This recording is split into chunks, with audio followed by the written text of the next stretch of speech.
Vakum syuting, Andara Early kini jualan di kantin dan jadi sopir. Artis Andara Early mengaku kesulitan finansial setelah memutuskan vakum dari dunia entertainment.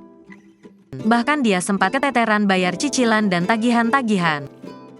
Utang KPR 12 tahun, dari 20 tahun. Ternyata 3 bulan lewat, masuk 6 bulan kita mulai khawatir.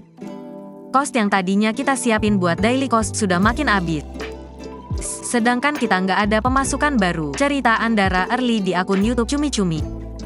Otomatis kita ambil dari tabungan yang kita punya untuk menutupi daily cost ini dari cicilan, tagihan-tagihan. Nah abis itu, begitu sudah masuk 6 bulan makin teriak-teriak sambungnya lagi. Setelah banyak pertimbangan, Andara Early memutuskan mengeluarkan semua tabungannya buat melunasi cicilan rumah. Kini, perekonomian Andara Early sendiri belum membaik. Dia mengaku sampai ambil job jadi sopir antar jemput anak sekolah.